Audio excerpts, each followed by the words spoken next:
it a couple of seconds. It's almost right. There we go. Okay. It's ready. All right.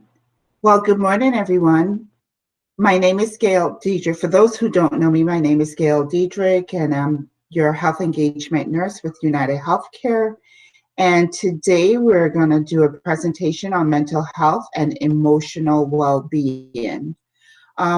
We all know that emotional well-being refers to the emotional quality in individual experiences, and emotional well-being is influenced by a variety of demographic, economic, and situational factors, right? For example, the onset of COVID-19 outbreak, that basically lowered most of our emotional well-being by, I want to say, about 75% at least. So the implications of decreased emotional well-being are related to mental health concerns such as stress, depression, and also anxiety, right? And these in turn contribute to physical health concerns such as digestive disorders, sleep disturbances, and just a general lack of energy. So it is very important for us to address our emotional well-being and our mental health status, right? So today we're going to do a presentation on mental health and emotional well-being, and hopefully you will learn a few techniques on how to relax and find out different resources that are available to you. So before we get started, let's just practice a breathing exercise together. So I want everyone to just relax, sit up straight, shoulders relaxed. And you've heard the expression before, right? Take a breather. How many times have you told your colleague, or how many times have you told, you tell your children, just take a breather? Well, right this minute, let's just take a breather. Sometimes just 5 minutes of deep breathing is enough to ease stress, right? So most people take shallow breaths that fill out part of the lungs. Deep breathing gets more oxygen into the lungs and can help calm the brain. So let's give it a try. So we are going to relax, shoulders, relax, sit up straight. You can even lie, if you want. Now sit on one hand and then place one hand on your belly. Close your eyes. Breathe in through your nose, filling your lungs. Focus on making the hand on your belly rise. Feel the hand on your belly rise. Breathe out through your mouth, aiming to empty your lungs as much as you can. The hand on your belly should move in as your abdominal muscles tighten. Continue these deep, slow breaths in through your nose, out through your mouth, making your belly rise and fall. Let's do it one more time. Breathe in through your nose, filling your lungs. Focus on making the hand on your belly rise. Breathe out through your mouth, aiming to empty your lungs as much as you can. The hand on your belly should move in as your abdominal muscles tighten. And then continue these deep, slow breaths in through your nose and out through your mouth, making your belly rise and fall. Now, How do you feel after participating in these deep breathing exercises? Do you feel relaxed? Do you feel a sense of calmness? Do you feel like your stress level is like down a notch? Your pulse rate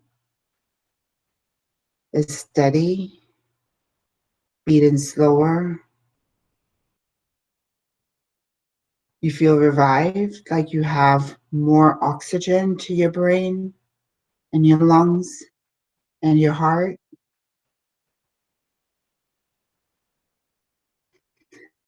So that's a technique that you can use when you're stressed, when you're feeling overwhelmed, when you're feeling as if you just want to throw the towels in, or you just want to say, that's it, I can't do it anymore. Just remember those techniques. Sit on one hand, put your hand on your belly, and just take 5 minutes for yourself. So next, slide 3, Charlotte. During this presentation, we'll explain the importance of making healthier choices and provide you with ways that may help to improve your mental health and emotional well-being. Specifically, we will cover mental health. We'll cover fast facts and definitions, common myths associated with mental health, signs of mental health changes, reasons to seek help, and finally, ways to support your mental health. Next slide, 4. So mental health illness is more common than we think, right?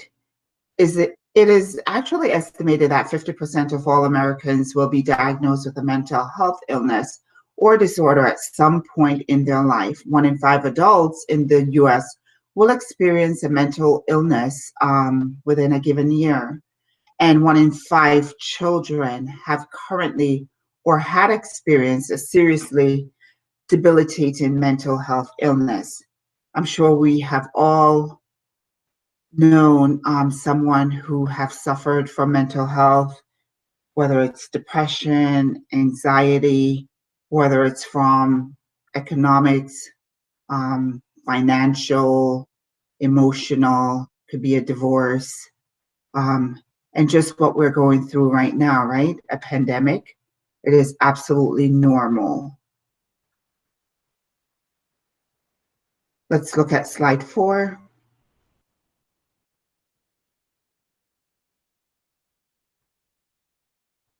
Looking at the screen,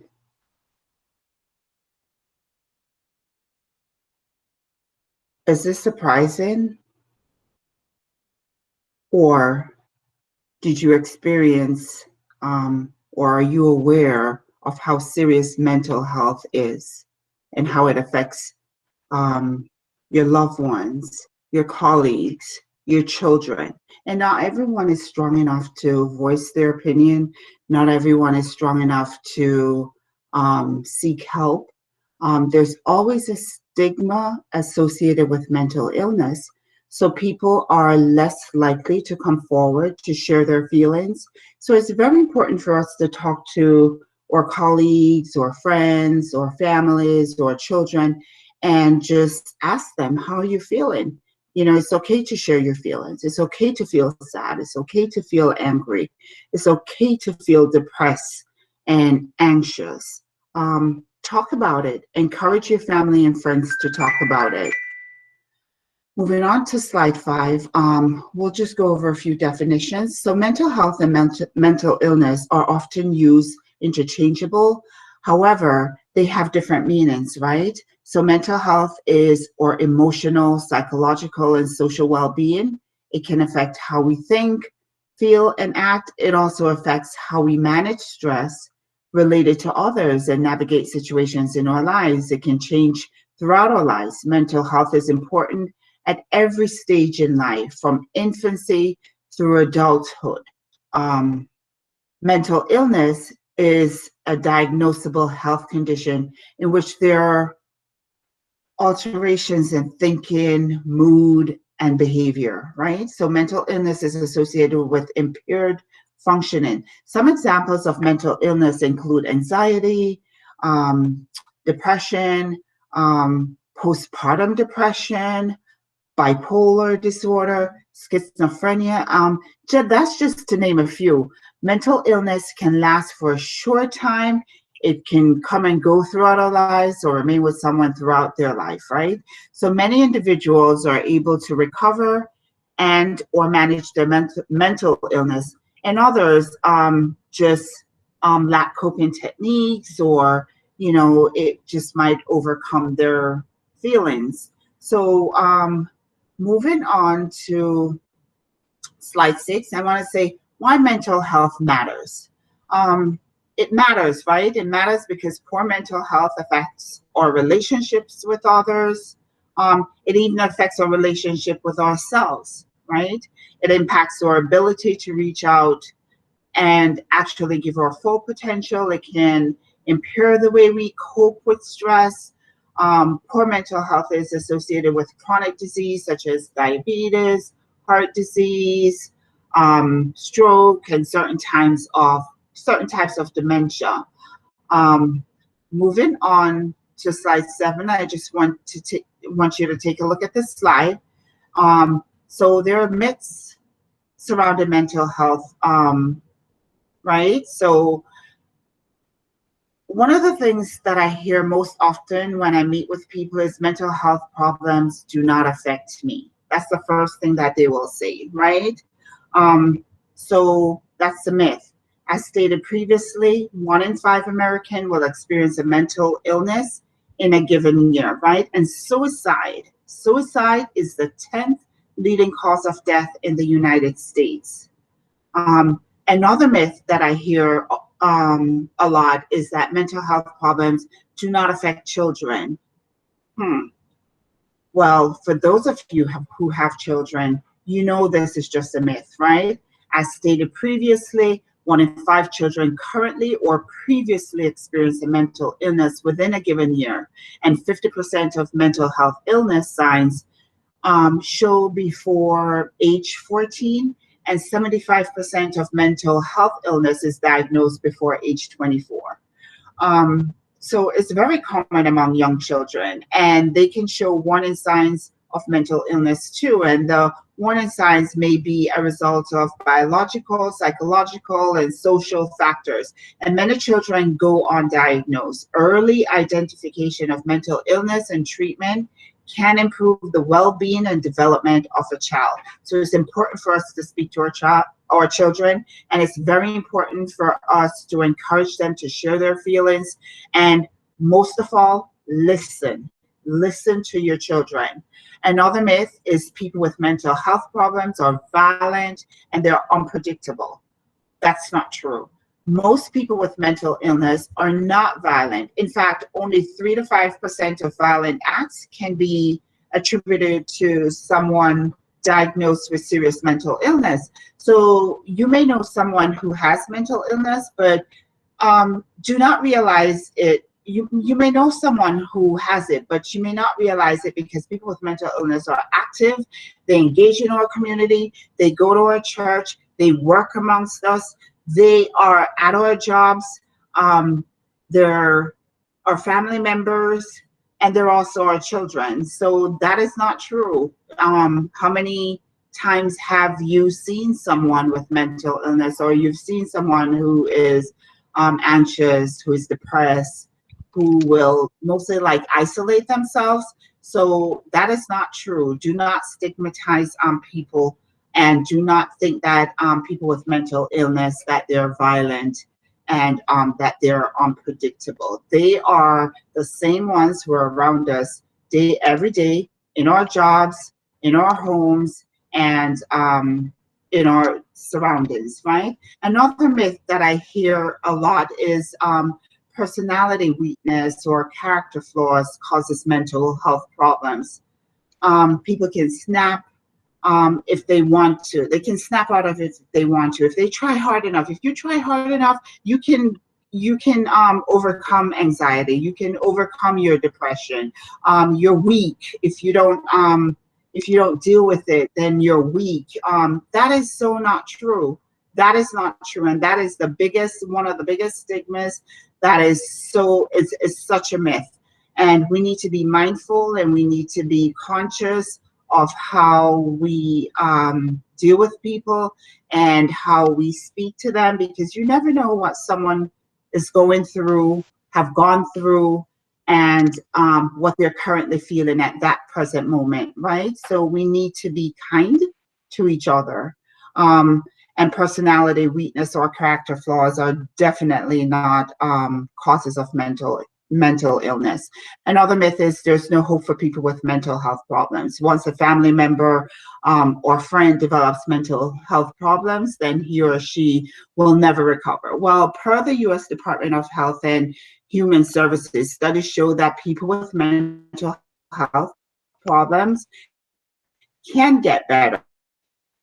They actually can recover, those who have mental health problems. We also have several resources here at UnitedHealthcare that I'll share with you after this call. And there's an app that if you haven't downloaded that app already, you need to try it. It's called Sanvello, and I'll share more with you after the call. But that app is it's very useful. It can help you throughout your day. And there are different exercises that you can do, and you can also interact with others. So we'll talk more about that, and we'll share more at the end of this presentation. So next, slide 8. I want you to take a look at this slide. Some signs of mental health changes. So this slide depicts some of the signs noted when an individual has changes in their mental health. So this is not just an exhaustive list, right? Some individuals may experience symptoms that are not depicted on this list. So the main point to note is that each individual is unique in regard to how they manifest changes in mental health. And if you notice changes within yourself or your loved ones, do not hesitate to seek support from a professional. Okay? Some of the symptoms might be eating or sleeping too much or too little, having low or no energy, feeling numb or feeling like nothing matters, having unexplained aches and pains, feeling helpless or hopeless, using substances more than usual, smoking, drugs, alcohol, feeling usually confused, forgetful, on edge, or angry, upset, worried, or scared, inability to perform daily tasks, thoughts of hurting yourself or others. And if someone expressed to you, or if you have feelings that you might hurt others or you might hurt yourself, reach out to someone, talk to someone, share your feelings, and seek help. Moving on to slide 9. There are many ways in which you can seek support for mental illness for yourself, for your loved ones, and we'll review these in more detail in the following slide. But looking at this particular slide, let's just pay attention at personal habits, self-care, positive relationship, mindfulness, deep breathing, meditation. These are ways to support your mental health issues, right? So we need to take care of ourselves before we can take care of others. We need to have positive relationships, mindfulness. We need to practice the deep breathing, the meditation, just that simple exercise that we did at the start of the call that can help. When you feel overwhelmed or when you feel like you are at your wit's end, take 5 minutes for yourself. Close the door, go in your office, close the door, close your eyes, and just take 5 minutes and do some deep breathing exercises. Your employer, they have different programs. There's your EAP program, your employee assistance program. Reach out to them, call them. the medical plan, you can always call the nurse line. You can always call Advocate for Me. So if you reach out to that number on the back of your United Healthcare card, and just let them know that you need to speak with someone, that you're feeling depressed, you're feeling anxious, you feel you're having thoughts of hurting yourself or hurting others, they will connect you to the appropriate resources. You can call me. You can call the suicide hotline. There's so many resources out there, but don't ever keep it to yourself. Always try to reach out to someone. There's also virtual visits through your plan, your health insurance plan, right? So you can always schedule a virtual visit with a behavioral health specialist. There are community programs, there are organizations, there are support groups. Many churches have them. Reach out to someone. And if you're not sure of your resources, I can share them with you after this call. Just I'm asking you, please, mental health is very serious. Reach out for help, seek help. Do not, do not stigmatize or blame someone for feeling depressed, feeling anxious, especially during this time, right? Especially since we're going through COVID-19. Moving on to slide 10. There are many ways you can support your mental health and emotional well-being, right? So we can practice self-care. We can sleep, get adequate sleep, rest. Sleep deprivation can affect the way we think and act. So we want to aim for 7 to 9 hours of sleep per night. We want to engage in movement. We want to move more, right? Movement is a great way to release stress. Stand up on your calls. You know, when you stand up, you burn more calories, believe it or not, than sitting. Some forms of meditative movement that can calm our minds include yoga. You can do tai chi. You can do mindful walking.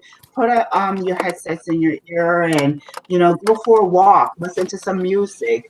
However, any form of movement is good. Anything, you know, walk in place, walk back and forth on your block outside, around your building, around the school bus, go up and down the stairs at your workplace. Any form of movement is good. You also want to eat nourishing foods, right? You want to choose foods that fuel your mind and body, like fruits, vegetables, whole grains. Skip the high sugar snacks. That just gives you the high, and then, you know, you have that sick feeling or that tired feeling afterwards. Attend and make sure you get your regular care checkups. So if you haven't gotten your physical, now is the time to schedule a physical with your provider. Even though you've gotten your biometric screenings, you want to also make sure that you have that talk with your provider. So schedule your wellness visit. It is free. It is of no cost to you. You want to strengthen your connections, right? So you want to take time to connect with yourself and do daily check-ins, right? So this is an important part of maintaining your overall mental health and well-being. So when we know how we're feeling, we can identify causes of stress in your lives, and also devise ways to best support ourselves. So some ways to connect with ourselves is through journaling and meditation. Other ways include prayer or taking daily quiet time to sit and think, right? Participating in activities with friends and families in our community can also improve our mood and relieve overall stress. Be thoughtful about who you choose to spend your time with and what activities you pursue. Some questions you can think about are, how does the person make me feel when I'm around them? When I engage in this activity, do I feel good? Does this activity or person add value to my life? All right, be mindful of what you're doing. Moving into slide 11, shift your mindset. Many times the way we talk to ourselves is unkind. Practice self-compassion. Practice self-compassion. It is an important part of our emotional well-being. We're very hard on ourselves. We don't realize it, but we are sometimes our worst enemies, and we are so unkind to ourselves. Do not underestimate the power of positivity, right? So reframing the way we view a situation and inserting positive thoughts instead of negative thoughts, instead of like going the long way, especially during COVID-19, and most of us have lost loved ones, or we've lost a friend, a family member, or know someone who have suffered deeply because of this. We just have to find ways to think positive, that we will get through this together, that it will get better, right? Starting a daily practice of just writing down things can help. I know that works for me, when I start to feel a certain way over a situation and it's like bothering me, I just start writing. I have my pros and I have my cons. And, the more I write and the more I read it over and over and over again, is the more clear it will become. So start writing down things that you're grateful for. Think of it like in another way, in a positive way. When things get tough, do not forget to laugh. Laughing releases tension. It also lowers our blood pressure, right? So don't forget to laugh. Meditate. Meditation can help to calm the mind and soothe anxiety and depression. When we have a calm mind, we are better able to navigate life situations, right? So there are several ways to meditate. There's not, it's not it's not all inclusive, right? So one quick and easy way to calm your mind is through deep breathing, like I said before, like we did when we started the presentation. You can practice some mindfulness and meditation on your own through community organizations, or just utilizing apps like the Sunvelo app. Download the Sunvelo app. See how it works for you. Listen to podcasts on your phone and on your computer. Find something positive to do. You know what I started doing? I started painting rocks. Paint rocks and place them around your home. Place them in your garden. Place them around your pool. Write down your thoughts on the rocks. And as you do your deep breathing exercises and you go outside for some fresh air, pick up the rocks and read them. You'd be surprised how you express your feelings and you don't even realize it. So do things out of the box just to release stress. Moving on to slide 11. On this slide, there's a list of reasons why someone might seek support from a professional, and this is not an exhaustive list. Remember, no reason is too small to seek support from a professional. So even if you're not sure if you could benefit, it is best to consult with a professional. Schedule a virtual visit, right? Some of these reasons to seek support include personal or family diagnosable mental illness, any sort of chronic illness, any sort of addiction, any eating disorder, trauma, anger, stress, feeling sad or feeling anxious, relationship conflict, navigating life changes, childbirth, divorce, death, work, academic transition, and personal development. All right, so seek help. Know that you have resources out there that can help you.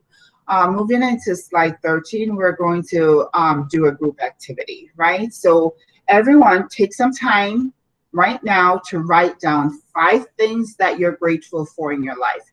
5 things. This is a practice you can institute daily in your life. Remember, I told you I split my columns, pros and cons. So at this particular time, write down 5 things that you're grateful for in your life.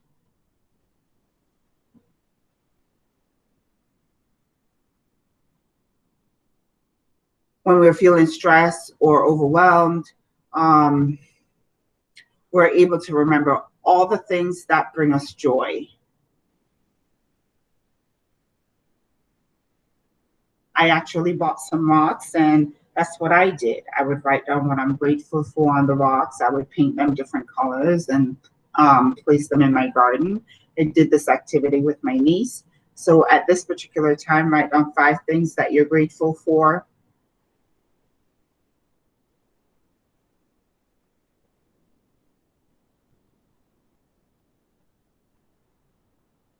Now read what you wrote. And how does that make you feel?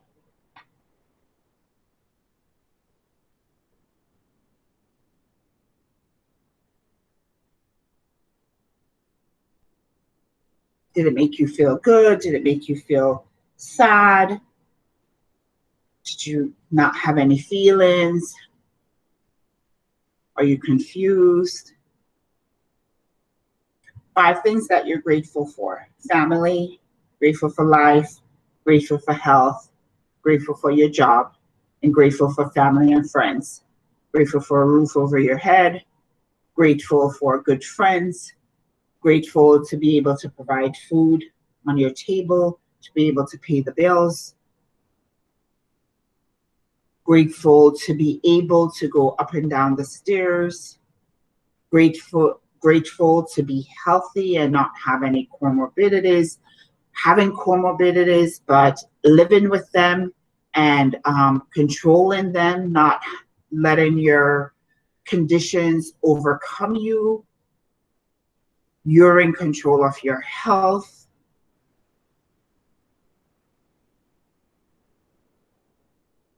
Grateful that you can afford your medications.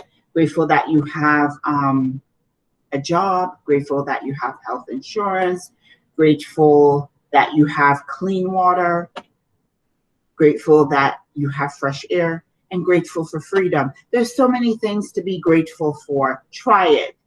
Every day, try to write down 5 things, or think about things that you're grateful for. Find an exercise, do some rock painting, find positive things in your life. Okay.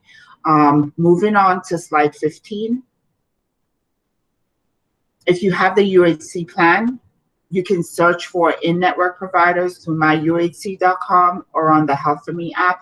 Additionally, you can view the telemental health providers and also access behavioral health virtual visits.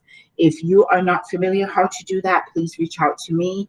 Please reach out to Charlotte. She will somehow connect you with me or connect you with one of our on-sites, and we'll be able to walk you through the process. We're here to help you.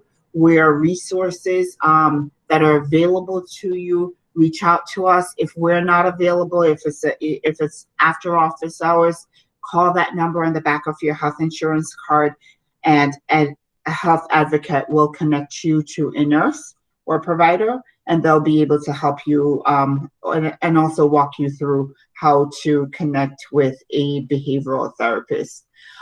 So the next slide will review how to search and find mental health providers. So moving on to slide 16. This is how you would find a mental health provider on myuhc.com. You would log into the myuhc.com, click on Find Care and Cost on the top menu bar. Then you're going to select the mental health directory and search for providers by people, places, or condition. And you can also narrow down your search by providing the type of area of expertise that you are looking for.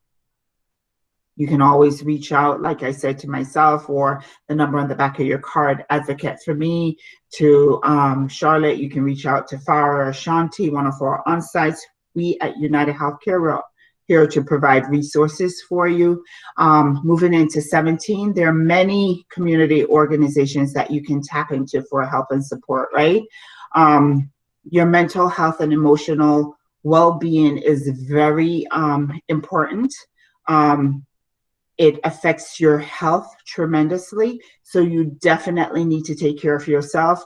Depicted on the slide are just a few ideas of where to seek support in your community. So if you are not familiar with them, reach out to me and I can share some of these resources with you. One that I use very often is the NAMI, the host. They actually host free classes for support groups and individuals. They're also family oriented, so you can actually take your spouse, you can take your children, you can do group therapies, caregivers. There are caregivers and professionals there that can help you, and there are local chapters that are located throughout the United States. And I know there are some in Palm Beach, in the Palm Beach area, because I've referred a few people to them. And one is most likely in your community. So if you're not sure or familiar where they are, reach out to them. Google them. It's on your website. Reach out to me. I can share the closest site to you. There's also the National Suicide Prevention Line and Veterans Crisis Line. They are 24/7. They're open 24/7. They also have a crisis line in which an individual can call to speak with a licensed counselor. Keep this number handy. Put it on your refrigerator. Store it in your phone. Reach out to me if you need those numbers. Other local resources include like your health department, your park districts, your libraries, hospitals, and even places of worship, right? Many churches, synagogues, they have resources that can help you. Speak with your on-site about, assistance in finding the program. Reach out to us. That's why we're here. We're here to help you find resources. Always know that we are here to help you. And slide 18, I just want to thank you for just taking a few minutes out of your day to think about your emotional well-being and your mental health. Know that you have, like I said, resources at myuhc.com. You also have Rally that is available to you at any time. You can actually set your goals, try to meet targets. You can do health surveys. You can do missions. You can, there's several resources out on Rally that can help you. One that I commonly do out in Rally is the deep breathing exercises. So, if you haven't done so already, you can access it through myuhc.com and go on to Rally and just see if there are different resources out there that can help you. Thank you so much for your time. Good emotional health leads to better physical health. It prevents diseases, and it makes it possible to enjoy life and be happier, right? So in this way, one can become like a medicine person through mirror neurons, right? You can lead, you can be empathetic to others. You can provide emotional help to others. You can be that person who can make a difference in someone's lives, right? And motivate them and help them to be cheerful. At the other extreme, there are so-called like toxic people. So those you want to stay away from. Always try to feel better and help people to feel better. And with that, it will bring you good emotional well-being. So I just want to thank you for your time, and just wishing you good health. With that, I will stop. And Charlotte, you can stop recording. And